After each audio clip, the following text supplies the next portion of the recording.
শুরু শুরু শুরু। হ্যাঁ, নারায়ণগঞ্জের বন্দরে আদি ব্রহ্মপুত্র তীরে 2 দিনব্যাপী শুরু হয়েছে হিন্দু ধর্মাবলম্বীদের সবচেয়ে বড় ধর্মীয় উৎসব মহা অষ্টমী। আজ বিকেল 5টা 19 মিনিট থেকে বন্দর এই ব্রহ্মপুত্র তীরের প্রায় 24টি ঘাটে একযোগে শুরু হয়েছে স্নান উৎসব। এই স্নান উৎসবকে উপলক্ষে দেশ বিদেশ থেকে, বিশেষ করে ভারত, নেপাল, ভুটান সহ কয়েকটি দেশ থেকে প্রায় লাখো পুণ্যার্থী এই স্নান উৎসবে যোগ দিয়েছেন। আমার পিছনে দেখতে পাচ্ছেন যে রাজঘাটে সেই পুণ্যার্থীরা তাদের স্নান উৎসবে মেতে উঠেছেন। এই স্নান উৎসব উপলক্ষে প্রশাসনিকভাবে ব্যাপক নিরাপত্তা নেওয়া হয়েছে।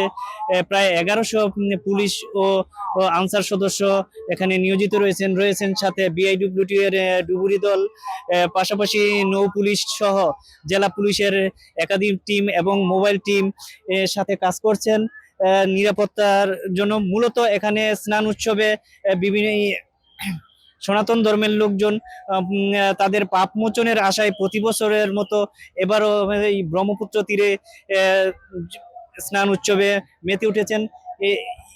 ইতিমধ্যে ব্রহ্মপুত্র তীরে লাখো পুণ্যার্থীর জড়ো হয়েছেন।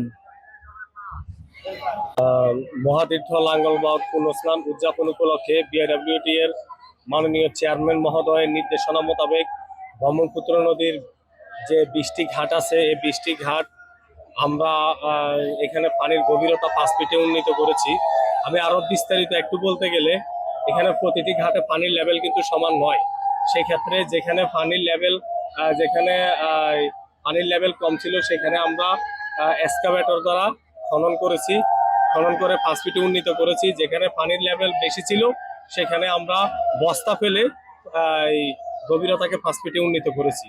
এছাড়াও আপনি দেখতেছেন যে এখানে আমরা নির্দিষ্ট একটা এরিয়া বেষ্টনী দিয়েছি, হ্যাঁ, সেফটি অ্যান্ড সিকিউরিটির স্বার্থে। এবং এখানে লাইট বয়া, ড্রাম বয়া এবং এবং সিগন্যাল ল্যাম্প সহ এখানে পর্যাপ্ত নিরাপত্তা ব্যবস্থা করা হয়েছে। আপনারা আরো জানেন এখানে প্রতিটি ঘাটে আমরা পর্যাপ্ত পরিমাণে আমরা সতর্কতামূলক ফেস্টুন এবং ব্যানার আমরা স্থাপন করেছি। এছাড়াও আমাদের বিআইডব্লিউটি এর পক্ষ থেকে আমরা নদীতে যে কোনো সমস্যা তাৎক্ষণিক প্রতিরোধ করার লক্ষ্যে আমরা নিয়মিত আমাদের ভিজিলেন্স টিম চলতেছে। আমরা স্পিড বোট যোগে ভিজিলেন্স পরিচালনা করতেছি এবং পুণ্যস্নান চলাকালীন সময়ে নদীতে যে কোনো অনাকাঙ্ক্ষিত নৌ দুর্ঘটনা তাৎক্ষণিক প্রতিরোধ করার লক্ষ্যে আমাদের বিআইডব্লিউটি এর ডুবুরি টিম সদা প্রস্তুত রয়েছে।